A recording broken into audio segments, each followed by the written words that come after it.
Order! Order! You are an incorrigible delinquent at times. Behave yourself, man!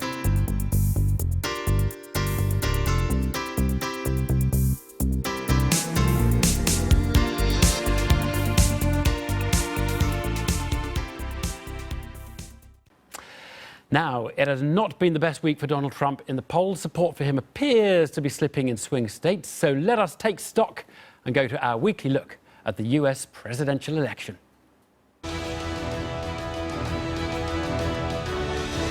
will make America great again. We'll fix it together.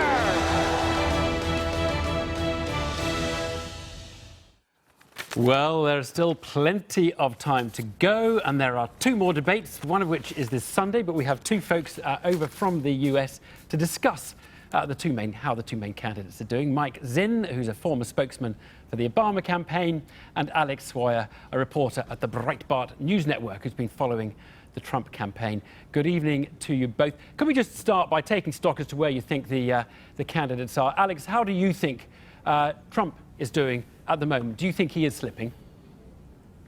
I think he definitely needs to rebound from the last debate.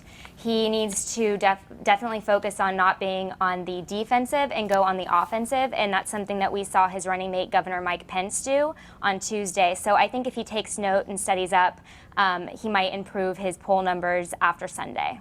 After Sunday. Mike, what do you think? Do you think it's, well, you're not going to say it's all over, but do you think it is going Hillary's way? Yeah, I mean, the trajectory is going in Hillary Clinton's direction, and I think Donald Trump really needs to do something to shake it up. And I don't know if, to what Alex said, I don't know if studying will necessarily help, but he certainly does need to do something to shake up this race in his favor.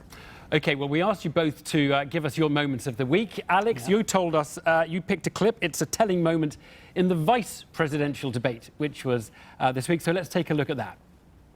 To be honest with you, if Donald Trump had said all the things that you said he said, in the way you said he said them, he still wouldn't have a fraction of the insults that Hillary Clinton leveled when she said that half of our supporters were a basket of deplorables. She said they were irredeemable. They were not America. Alex, that was Mike Pence, Trump's VP, talking to Right. Tim Kaine. What made you pick that clip? I thought that was an example of how Donald Trump should have answered the question when Hillary Clinton pointed out what he said in the past about a former Miss Universe. I think that was something that he needs to think about going forward, is bringing up the deplorables moment, which was one of Hillary Clinton's worst moments on the campaign trail since I've been covering the election last summer. Her poll numbers definitely went down, I think at least 3 percentage points in these swing states due to her comments calling millions, I think it was 7.5 million Americans who support Donald Trump, deplorables, racist, and irredeemable. So I think the fact that Mike Pence was able to pivot to that and point that out is something Donald Trump needs to do on Sunday. Never insult the voters. Insult the candidate, but not the voters. Mike, you have to agree, do you agree with the consensus that it was Trump's VP, Mike Pence, who actually won that debate?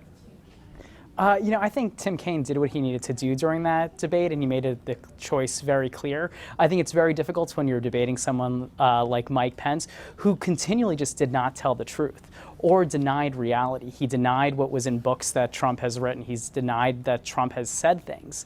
So I think the fact checkers bared that out. But I think to go back to Alex's point from a second ago, I think one big difference from what Hillary Clinton said about deplorables is that the next day she clarified what she said. And that's a leadership moment that Donald Trump will never go back. He will never go back and say, I should have said things differently. You know, I misspoke.